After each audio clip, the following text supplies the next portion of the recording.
Well, Happy New Year, everyone. On behalf of the House Republican Conference, it is my honor to kick off the first leadership stakeout of this year, and we're excited as Republicans. Democrats have made the bed that they lie in, and they need to own their decisions every single day.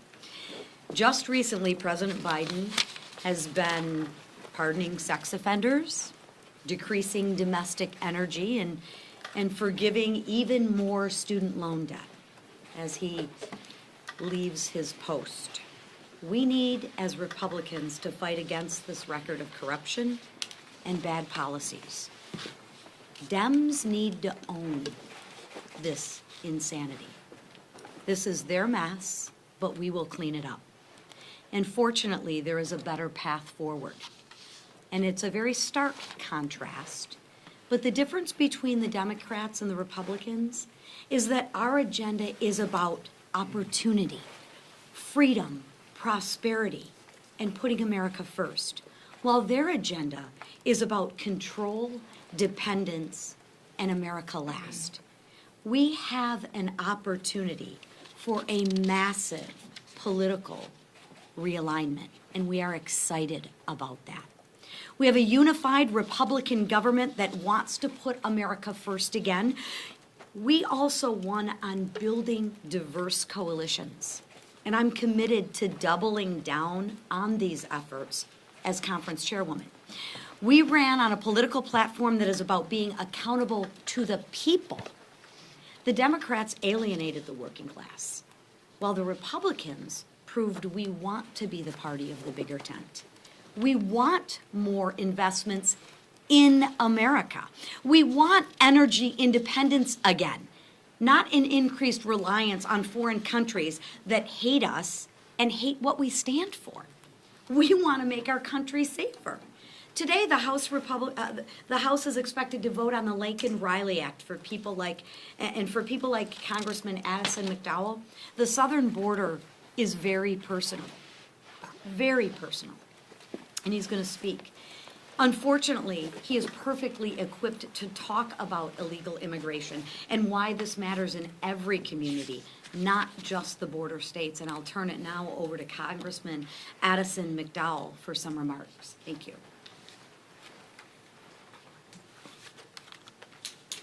Good morning. Last week, when we were sworn in and I took my oath and became a member of the 119th Congress, my entire family was here with me. Everyone except for my little brother, Luke. Luke wasn't here because he was killed by fentanyl that was almost certainly manufactured in China and smuggled across our southern border. When I decided to run for Congress, I went and met with President Trump, and I told him, "Sir, I'm ready to get off the sidelines, and I'm ready to fight with your agenda to secure our border and protect our country. I'm ready to fight for families like mine who have had my mom and dad had to look a police officer in the eyes when he told them that their son was dead."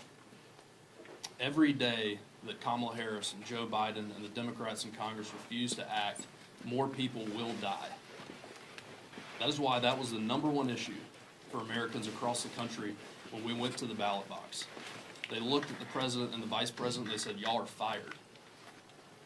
I'm looking forward to voting for the Laken-Riley Act today because for families like hers and like mine, this is a needed step.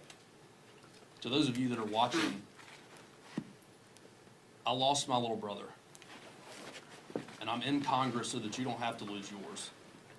I'm excited to get to work. President Trump, we need you here. January 20th cannot come fast enough. Thank you.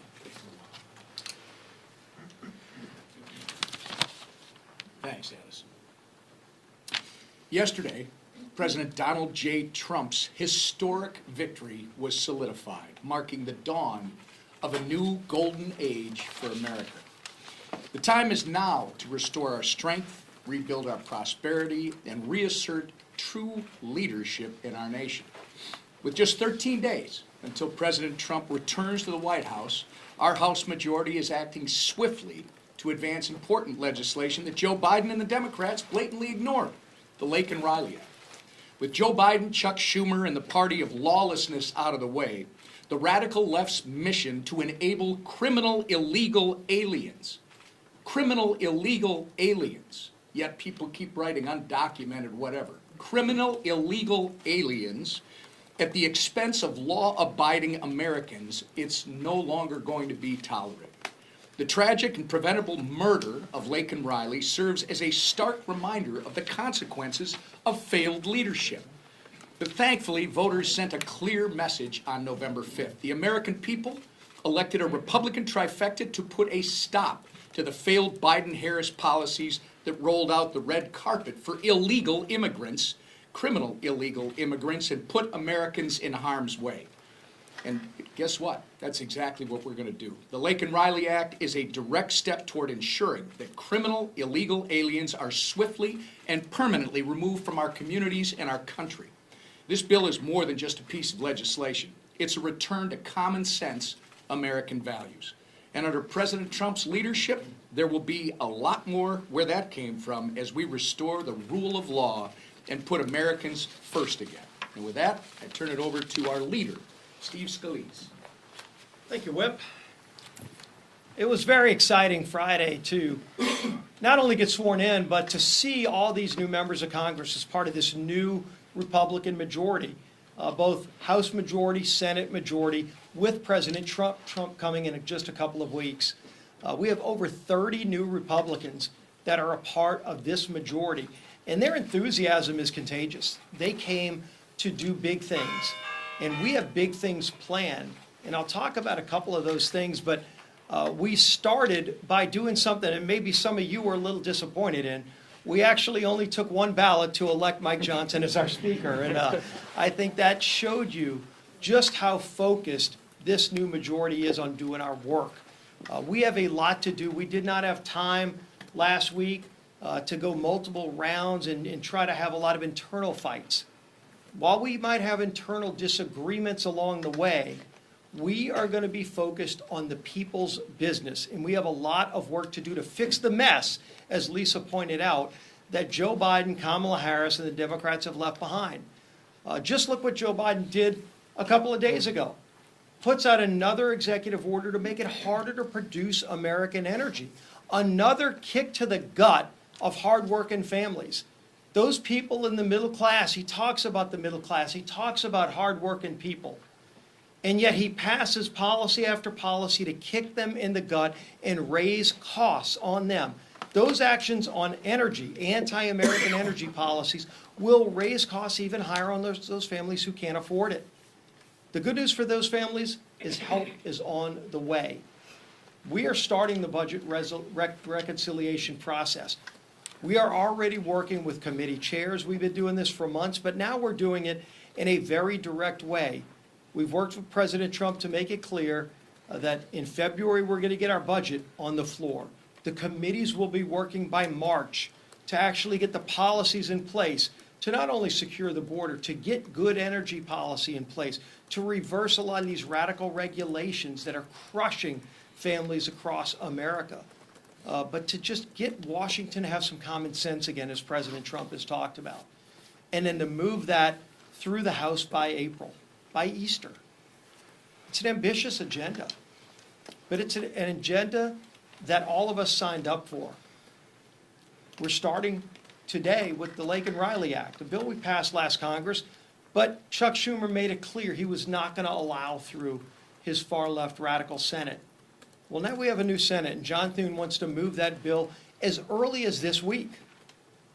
So that is good news to people like Addison, real people like Addison who have real stories, where Washington had left them behind and didn't care about their problems. The good news for them is there's a new light in Washington. There's a new sign of hope in Washington where we're going to be addressing the problems that families are facing. And we're going to do it quickly. This is going to move at rapid speed because the problems America faces cannot wait.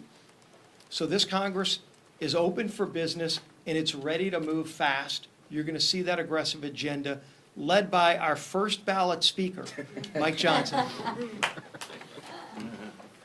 Well, thank you all, and welcome to the 119th Congress. It has already gotten off to a swift start, and it has to. And I tell you what, there's a real feeling On Capitol Hill right now, in the midst of the snow and all the winter drama, as well as across the country, it really does feel like a new day in America. It really does. And we're excited about it. The excitement is palpable. Our members are ready to get to work, and we already are. We have hit the ground running, as we promised everyone we would on that campaign trail, because we have to fix everything, and it begins today. On Friday, we passed our rules package, as you all know, and that included 12 policy measures that prove to the people that House Republicans are serious about this, delivering on our promises. You'll see instant measures right out of the gates here to secure the border, unleash American energy, protect American elections, and return to common sense, which will be a primary theme of the new year for all of us. On Saturday and Sunday, we took all the House Republicans for workshops and lengthy retreats. We spent all day, both of those days, meeting and having important discussions about our policy agenda and what will happen over the next several months. You all heard me say over the last year we were developing, using my football metaphors, we were developing a playbook. And we have very well-designed plays, and now we're working out the sequence of those plays, working with the new head coach in that metaphor, which is President Trump, and our colleagues and teammates in the Senate Republicans. And we're excited about how all of that is rolling out. We trudged through the snow yesterday to certify the election, and that went off without a hitch. 38 minutes to certify the new president. That might be a record, I'm not sure, but it went off well. And President Trump won the popular vote, and he won all 7 swing states, which we stood to applaud during that important procedure. The America First agenda will be on full display. That was the mandate we got in the election, with the president receiving 77 million popular votes, and the House Republicans receiving almost 75 million, which I think is a record. We won the popular vote as well. And we know that message has been heard here loud and clear. As promised, we're starting today with border security. If you polled the populace and the voters, they would tell you that was the top of the list. And we have a lot to do there to fix it. It's an absolute disaster because of what has happened over the last 4 years. And the Lake and Riley Act is a big part of that. You know her story. It was last February, a 22-year-old student, reminds us, many of us, of our own children, out for a jog. A vicious killer tragically murders her. And that killer entered the country illegally with Joe Biden's open border and took the life of a beloved daughter and sister and friend. The only thing President Biden did after Lakin's tragic death was apologize for calling her murderer and illegal. That's outrageous. We all know the real victim here is young Lakin. There are real consequences to policy decisions. This one was deadly. It was reminiscent of the tragic story that Addison shared about his little brother, and we all feel that acutely. This is a story that's repeated across the country to so many countless American families, and it must come to an end, and it will. And we'll begin with legislation like the Lake and Riley Act today. When we brought this bill forward last Congress, it's shockingly, amazingly to me, 170 House Democrats voted against that legislation. We're going to detain and deport illegal aliens who commit burglary, theft, larceny, shoplifting, and certainly vicious and violent crimes, and I can't believe anybody would be opposed to that. But as Democrats struggle with their identity now as a party post-election, we'll find out if they're still clinging to that open border policy and that mantra, and despite the American people roundly rejecting all that in November. We'll see. This will be a telling vote. Also this week, the House will vote to impose sanctions on ICC officials and put the ICC prosecutor Karim Khan back in his place. He does not have jurisdiction over Israel or the United States, and it is outrageous that they're issuing arrest warrants for Prime Minister Netanyahu and Israel's Defense Minister Gallant. The ICC is actually equating Israel and Hamas, even as Hamas still holds Israelis and American hostages. It is just absurd. The House will not tolerate rogue actors who circumvent international law to attack Israel and threaten America. We won't do it. And this bill passed the House on a bipartisan basis last Congress, and after we vote on it again, with Leader Thune now in leadership in the Senate and Chuck Schumer out, I expect that'll be brought to the Senate floor for a vote. Finally, later today, we'll have the chance to honor President Jimmy Carter, the late president, as he lies in state here in the Rotunda. Special occasion, obviously, one of the rare opportunities that we have to honor a former president in this manner, and I hope you all join us to remember President Carter and mourn with his family and with the nation. With that, I'll take a few questions. Front row. Mr. Speaker, you talk about the unity of the conference, but there is some dissension over how to handle the debt ceiling. That's been a priority for President Trump to deal with right away. How quickly do you want to address the debt ceiling, and what fashion do you see a remedy here to that issue that the president wants to see done as soon as possible? Well, the intention is to handle the debt limit in reconciliation in the process. And that way, as the Republican Party, the party in charge of both chambers, we then get to determine the details of that. If it runs through regular order and regular process and as a standalone or as part of the appropriations, for example, then you have to have both parties negotiating. And we feel like we're in better stead to do it ourselves. So there is a broad range of opinion on that in our own conference, and we are working through that. We'll be having very deliberate, lengthy whiteboard sessions with all of our members. This is something I actually look forward to. I love this process of turning it out amongst our colleagues, because people come to the table with great skill sets, life experiences, deep principled positions, and it's a really healthy thing to have that debate inside the tent and come to the solutions and the consensus together. And people feel like they have a sense of ownership in it when they do that. So that's what we'll be devoting a lot of my time, leadership team's time, our committee chair's time over the coming days and weeks to make sure that everybody is on the same page on that. So the debt limit among all the issues is probably one of the most important. I want to emphasize this, and I'm going to say this every time the issue comes up. Republicans and this majority in the House and the Senate, our intention and our mission is to reduce the size and scope of government, to reduce spending in a meaningful way so that we can restore fiscal sanity and get our country back on the right track. So raising the debt limit is a necessary step so that we don't give the appearance that we're going to default in some way on the nation's debt. That's important to the bond markets and the stability of the dollar and all the rest. But that does not mean that we have any intention whatsoever or will tolerate spending up to the new debt limit. The idea is to do exactly the opposite. So while that is almost a pro forma sort of step that must be taken, the commitment at the same time is to reduce spending, not to spend more.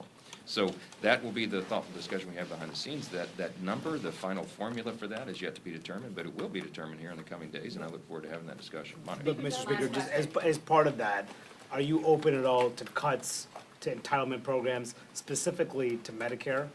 No, look, the president has made very clear Social Security and Medicare have to be preserved, and we are not, no one is coming in with the intention of cutting benefits in any way or anything, but we have to look at all spending and look at it very deliberately while maintaining those commitments. The Republican Party is not going to cut benefits, okay?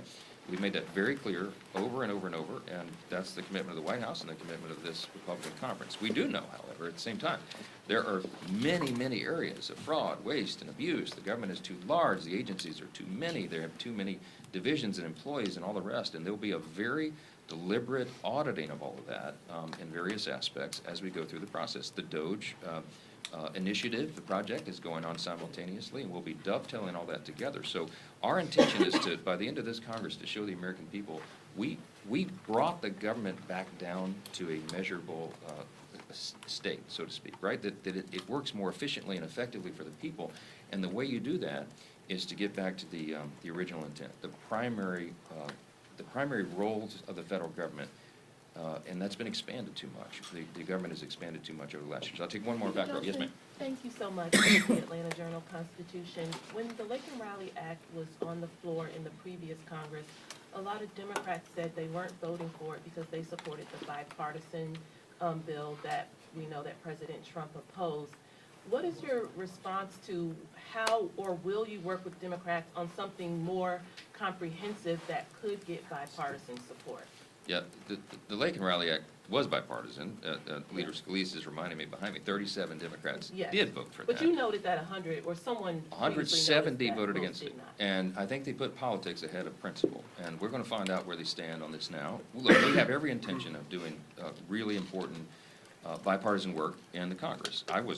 To be frank, I was heartened when Leader Jeffries, in his opening remarks before he introduced me to give my speaker's speech, that he noted some of this. He noted border and other things. We'll see. It can't be just empty rhetoric. It's got to be action, and we're going to give them the opportunity to take action with us. Look, we welcome with open arms any Democrat who wants to help us solve these problems because the American people demand and deserve it. It's overdue. And we'll be looking for that, and we'll see how it shakes out. Thank you all. Thank you. Happy New Year.